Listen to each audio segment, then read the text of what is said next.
A'udzubillahi minasyaitonirrajim. Bismillahirrahmanirrahim. Kali ini ada pembahasan mengenai Habib Jindan, di mana Habib Jindan memberikan ceramah yaitu tentang suatu amalan yang dimana amalan tersebut bisa membuat yang mengamalkannya pahalanya dicatat oleh 70 malaikat dalam 1000 hari. Amalan apa yang bisa dicatat oleh malaikat? 70 malaikat dan dicatat terus selama 1000 hari, teman-teman.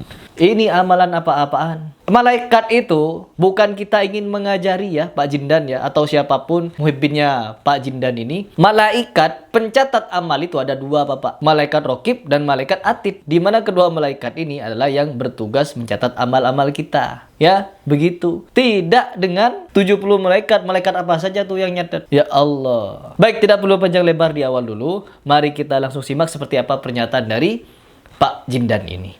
Itu yang membaca ini satu kali. Baca ini. Fagat at-ta'aba. Ya, ini disebut amalan rotib, membaca rotib lah, begitu. Karena ada Habib yang lain yang menjelaskan hal ini. Tetapi saya lebih cenderung untuk membahas penjelasan dari Habib Jindan ini. Karena apa? Dia ringkas penjelasannya. Coba kita lanjut dulu. 70 katabah minal malaikah al-fasobah. Ya. Yang membaca kalimat ini setiap harinya, maka dia telah Kalimat membuat rotib. letih 70 malaikat untuk mencatat pahalanya selama 1000 hari. Jadi teman-teman, 70 malaikat mencatat selama 1000 hari orang yang membaca rotib. Malaikat apa saja tuh yang mencatat? Dan ketahuilah juga teman-teman bahwa hadis ini atau keterangan ini adalah palsu, mungkar. Dan ini dibantah oleh seorang ustadz dari Malaysia. Seperti ini videonya. Hadis jazallahu anna Muhammadan ma huwa ahluhu. Siapa yang bacakan lafaz ini ataupun disebut sebagai zikir ini, maka dia akan ditulis oleh pahalanya oleh 70 malaikat selama 1000 subuh, 1000 pagi. 1000 pagi.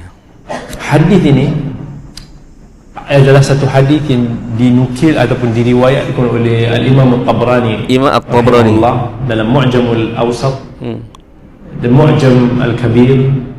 Begitu juga diriwayatkan oleh Abu Nuaim dalam Hilyah. Diriwayatkan oleh Al-Khatib Al-Baghdadi dalam Tarikh Baghdad. Yang mana kesemua mereka ini meriwayatkan hadis ini melalui sanad Hani bin Al-Mutawakkil Al-Iskandarani, dengan sanadnya daripada Ibnu Abbas radhiyallahu an menyebut hadis ini. Tetapi hadis ini dengan jalan ini adalah hadis yang gharib, lagi lemah, mungkar. Sebab Hani bin Mutawakkil, perawi dalam hadis ini adalah perawi yang matruk. Perawi yang matruk ini adalah perawi yang ditinggalkan oleh ulama, yang mana perawi yang sangat-sangat lemah. Bahkan Al-Imam Ibn Hibban rahimahullah dalam Kitabul Majruhin, bila mana dia sebut tentang Hani bin Mutawakkil, dia kata Hani bin Mutawakkil adalah perawi yang masuk pada hadis-hadisnya banyak riwayat-riwayat yang mungkar. Dan dia ni bukan orang yang boleh dijadikan sebagai hujjah. Abu Hatim Ar-Razi juga disebut adraktuhu, aku sempat bersama dengan perawi ini, walam aktub anhu, dan aku tidak menulis daripada dia. Dan hadis ini juga diriwayatkan daripada jalan yang lain, daripada jalan Ja'far bin Isa dalam Akhbar al-Qudah kalau tak salah. Ja'far bin Isa ini adalah seorang perawi yang juga sangat lemah, yang Al-Imam Ibn Ma'in rahimahullah sebut laisa bisyai, dia ni tak ada apa, sangat lemah. Jadi kedua-dua jalan ini adalah jalan yang lemah, lagi mungkar. Maka hadis ini adalah hadis yang mungkar. Dan amazing, orang suka menyebarkan hadis-hadis yang mungkar. Jelas di situ teman-teman bahwa hadis ini tidak patut untuk diamalkan, untuk diajarkan, apalagi dibacakan oleh seorang habaib. Saya menyimak-nyimak dari pembahasan orang-orang yang digelari Habib sebagai cucu Nabi. Kebanyakan dari mereka adalah orang-orang yang sering menggunakan hadis-hadis dhaif. Yang lebih parah, banyak menggunakan hadis maudhu. Ada itu. Kenapa macam demikian? Setelah saya mencoba untuk menelusuri dan mempelajari beberapa video tentang mereka ini, oknum Habib ini yang bercerita ngelur ngidul gak jelas itu, rata-rata cerita-ceritanya atau dalil-dalilnya itu gak jelas. Orang yang membuat malaikat atid berhenti nyatet itu ada. Orang yang membuat anak-anaknya lomba terbang satu-satu. Hei anakku, kamu coba terbang. Sampai mana ilmunya? Sampai mana sudah kalian keilmuannya? Coba terbang satu-satu. Allah, disuruh terbang nembus genteng. Ini sering saya ulang-ulang karena apa? Karomah versi mereka ini bukan atas kehendak Allah, tapi atas kehendak diri mereka masing-masing. Aku mau terbang.